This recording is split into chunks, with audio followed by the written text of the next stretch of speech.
रात के 2:51 हुए थे। किल्लारी गांव गहरी नींद में डूबा हुआ था, लेकिन उस नींद की सतह के नीचे धरती के गर्भ में एक सोया हुआ राक्षस जागने लगा था। और उसके पूरी तरह जागने में बस कुछ ही सेकंड बचे थे। एक हल्का कंपन, जमीन थोड़ी कांपी, और फिर जैसे सब शांत हो गया। लोगों ने करवट बदली, चादर फीक की और फिर सो गए। लेकिन धरती ने अभी शुरुआत भी नहीं की थी। अचानक एक भीषण धमाका। धरती ने अपनी सारी संचित शक्ति एक ही झटके में बाहर निकाली। घर हिल रहा था, पूरी दुनिया कांप रही थी। दीवारें टूटकर गिरने लगी, छप्पर हवा में उछलकर वापस जमीन पर आ रहे थे। किल्लारी की शांत रात अंधेरे और धूल के महाप्रलय में डूब गई थी। मलबे के नीचे दबे लोग बचने की आखिरी कोशिश कर रहे थे, और टूटते घरों की गर्जना जोर से सुनाई दे रही थी।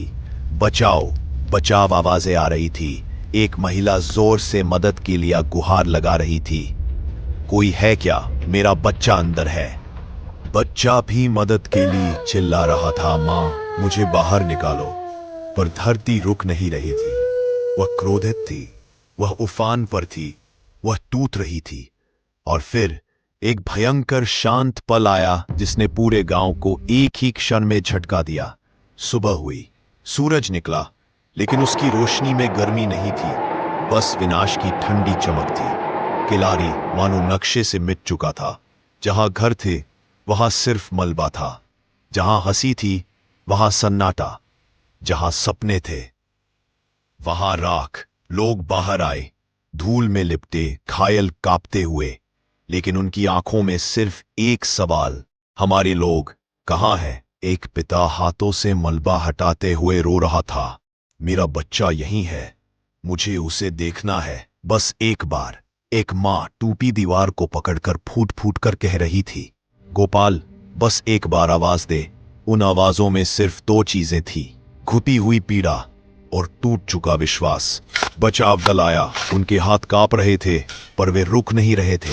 हर फावड़े के साथ एक उम्मीद थी, कोई तो जिंदा होगा, कोई तो। इधर आवाज आ रही है, जल्दी करो। कई घंटे बाद एक बच्चा जिंदा निकाला गया, धूल से ढका, कांपता हुआ, लेकिन जिंदा। उसने पहला सवाल पूछा, मां कहां है? उस सवाल ने किल्लारी के दिल में दूसरा भूकंप ला दिया, पहले से भी ज्यादा दर्दनाक। एक बूढ़े दादा मिले, आंखों में धुआं, आवाज में खालीपन। उन्होंने बस इतना कहा, घर चला गया, लोग चले गए, और मैं बच गया। यही मेरी सबसे बड़ी सजा है। दोपहर होते होते मृतकों की गिनती बढ़ती गई, चीखें रुक गई, लेकिन आंसू नहीं। किल्लारी जिंदा था। देश भर में खबर फैल गई। वैज्ञानिक आए, नापजोख हुआ। उन्होंने कहा यह भूकंप फॉल्ट लाइन पर आया था, इसकी गहराई कम थी, इसलिए इतना विनाश हुआ। विज्ञान ने कारण बताया, पर दिलों को जवाब नहीं मिला, क्योंकि गांव वालों का सवाल अलग था, क्यों सिर्फ हमारे साथ ही क्यों? महीने बीते, किल्लारी फिर खड़ा हुआ।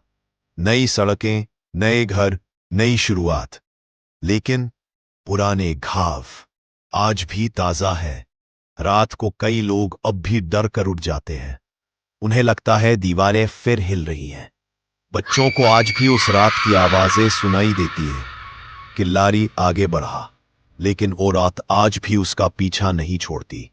आज इस गांव में फिर से जिंदगी बह रही है। बच्चों की हंसी लौट आई है, पर हर हंसी के पीछे एक छुपा हुआ डर है, अगर वो रात फिर लौट आए तो। क्योंकि धरती जितनी दयालु होती है, उतनी ही निर्दयी भी। वह हमें जीवन देती है, और कभी कभी एक ही रात में सब कुछ छीन लेती है। यह है किल्लारी की कहानी, मानवता की ताकत की, लेकिन धरती के प्रकोप की याद दिलाने वाली एक रात जो आज भी जिंदा है।